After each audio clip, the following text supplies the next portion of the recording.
So this is going to be the fuel strategy, fuel saving for Le Mans in the Mercedes GT3.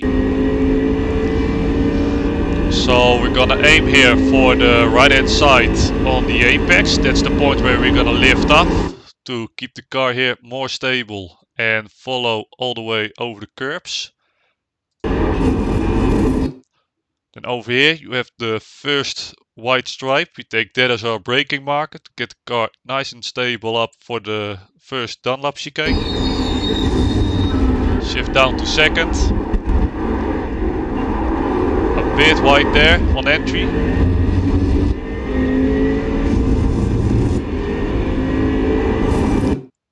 Then when we approach the corner here, I normally take this line to lift off a little bit, to brake around this part back into third gear. And keeping a tight line through here. Get early on the throttle to fourth gear. So when we're gonna pass this marker, we do a tiny tap on the brakes, keeping in fourth gear. Because we want to keep a good exit here coming onto the Mulsanne straight.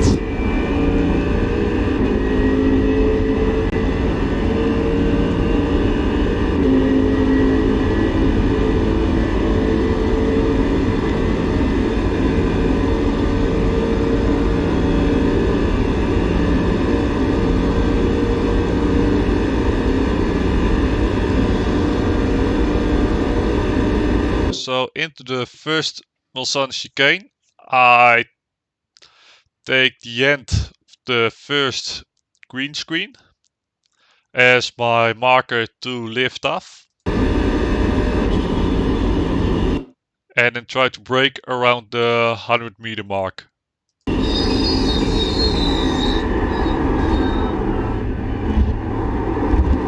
Important stable exit here. Let the car run all the way wide, so you don't lose any speed in the traction control.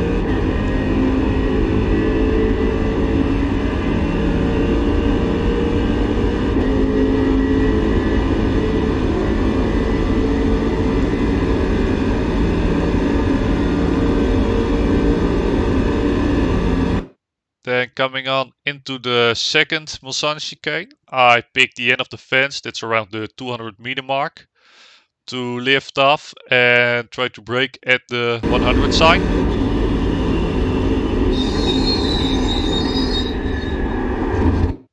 Normally you can take a little bit more speed here into the corner and then apply a little bit of brakes between the transition from the left to the right hander. Keep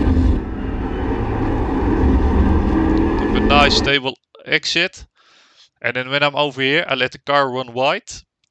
And I try to aim with the left tires to stay a little bit left of this uphill curb. That way you can keep the car stable and run straight off it.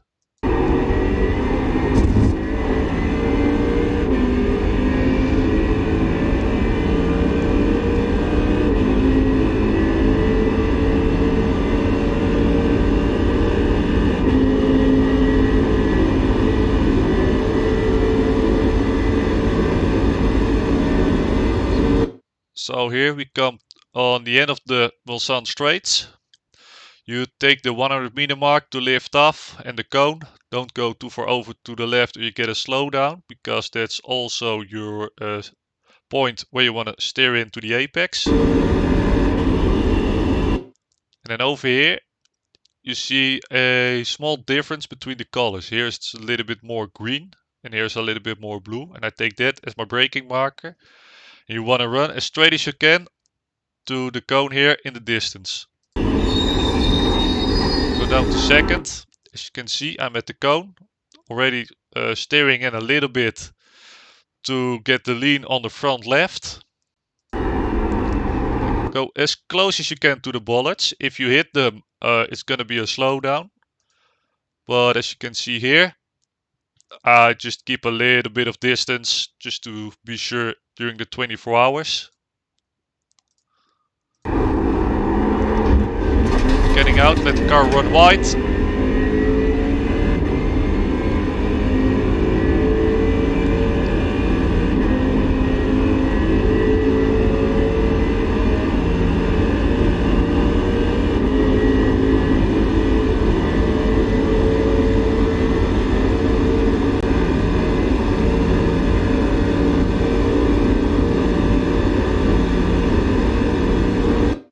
here we're gonna take the AstroTurf as our marker. We do a little tap on the brakes and downshift to 5th gear. Keep the car nice and tight here because we wanna brake in a straight line as possible. As you can see, as soon as I have the car straight, right here you have a little bit of an extra marker. Just before it I like to brake when I'm running on high fuel. Maybe when you're running on low fuel you can brake a little bit later. Go back to 2nd gear. And as you can see, you have a nice camber in this corner. So as soon as you hit the curb, you can try to throttle out.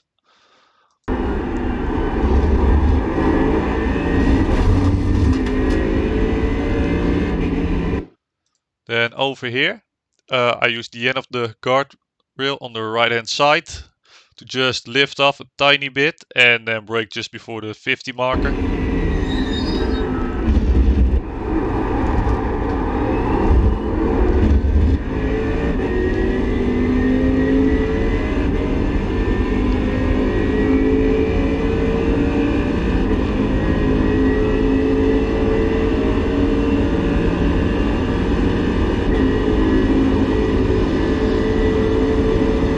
So here we're gonna proceed into the Porsche curves. So at the 100 meter sign I like to just lift off, get the car nice and stable here and brake and downshift around the end of the AstroTurf. So that's normally just a little bit of dragging your brakes. As you can see here, I never passed the 50% mark, already building off. Getting on throttle here, keeping nice here on the right hand side because you want to get a good run to the left. Let the car run a bit wide to the curbs. Again, left hand side. Downshift to 4th when I enter it. And as further as I go through my fuel stint, I sometimes downshift into the next corner to the 4th gear. Just the car gets lighter for the rotation. So here you want to watch out that you don't hit the curb too early because here's a small bump. So if you hit it here, the car gets unstable and will send you straight or into a spin. Keep it nice and tight because you want to get a good run out of the left-hander. So whenever you hit this curb, as long as you stay with your left tires on the curbs you're good, but they have to be on the left side of the white line when the curb ends, else you will get a slowdown.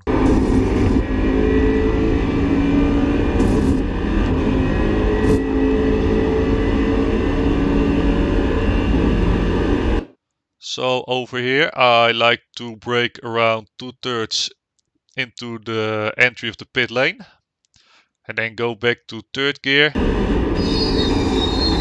Try to keep a little bit of speed through the first chicane. Shift down to 2nd, get a nice run to the right hand side. And then I would like to take the first curb a little bit more aggressive and try to go a little bit around the last right-hander because the car will be more stable coming up onto the next straight. Because if it unsettles, you have a lot of wheel spin and you lose a lot of entry or exit speed.